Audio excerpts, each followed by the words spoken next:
Hey, what's up you guys? My name is Ray and you can find me on TikTok and Instagram as Urban Garden. Today we're going to be building a succulent Growtainer, guys.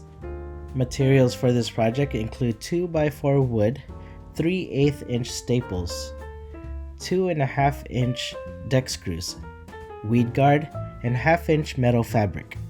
For tools you're going to need scissors, a circular saw, staple gun, tin snips, a right angle, measuring tape, an impact drill for your screws, and of course PPEs. We need wood for 2 frames of the exact size. So first I'm going to measure the halfway point of my 2x4 and then mark it down the length of the wood. Of course you can purchase wood half the size of 2x4, but I found that this was the more cost-effective way. Now with my straight edge that I forgot to add to my tool list, I draw my center line as a guide before cutting this wood in half. I usually use a table saw for this, but not everybody has a table saw. So now we have wood to make 2 of the same size frame. I'm gonna start by screwing one of the frames together using my 2.5 inch deck screws. I'm not worried about structural integrity right now, as you'll see why later on in the video. You want to make sure that when you're screwing the wood together that it's as if the whole 2x4 was laying flat. Now we can lay down the metal fabric so we can measure it and cut it to size. I like to cut it so that the fabric overlaps the wood about 1 inch on each side. Also, make sure you're wearing gloves when doing this because it can get really pokey. I got injured a couple times myself working with this stuff. So now we're going to staple all 4 corners of the metal fabric to the frame to hold it in place.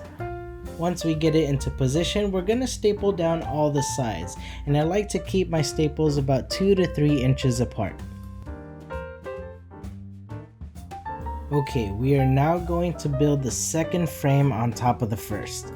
For structural integrity, make sure you're adding this piece of wood overlapping the seam between the side and the bottom of the first frame.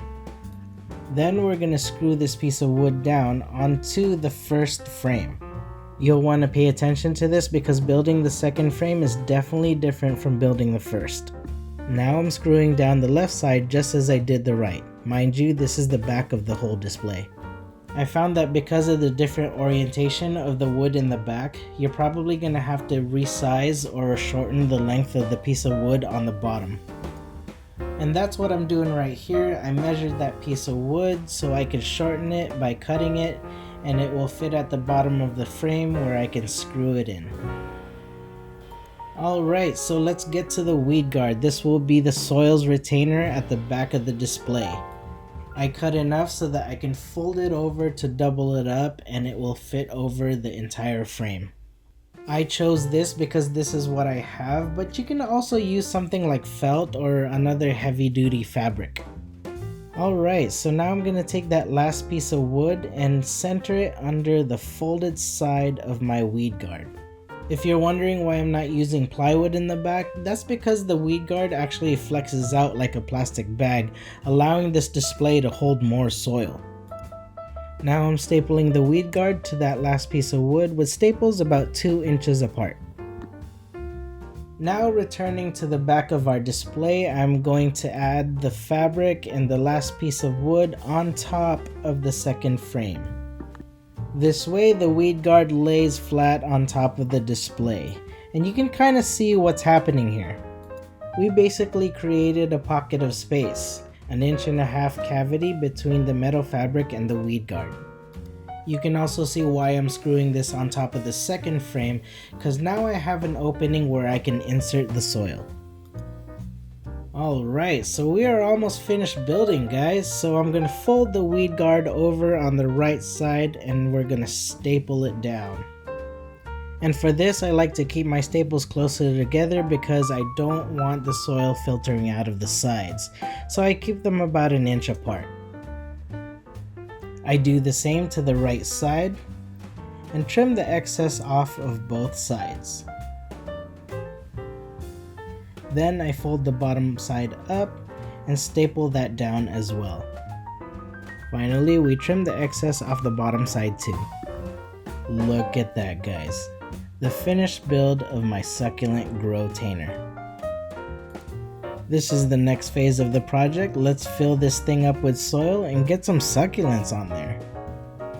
To fill it up, you want to insert the soil in the opening up top, and every now and then you want to lightly compact it with a stick, or in this case, my level does just fine.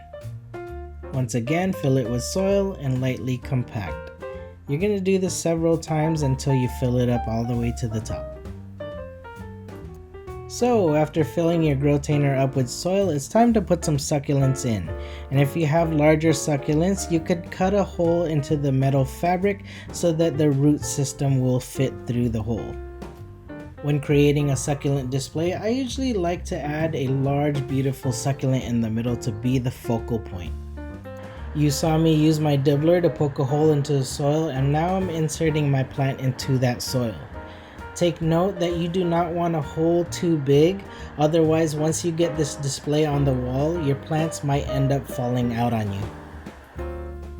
Quick tip, when you're working heavy-handedly on succulents, you want them to be a little dehydrated and thirsty.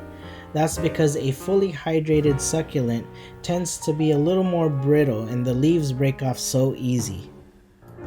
Now as soon as I can get this aloe stem deep enough into the soil, I use my dibbler to poke around, basically to disturb the soil around it and fix this plant into place. You can use cuttings, or when I buy new succulents, I buy the ones in 1-inch pots, because those are the ones that usually fit in through these 1/2-inch slots. So the rest of this is basically a whole process of arranging your succulents. Using your dibbler, you poke a hole into the soil, and then you insert your plant into that hole.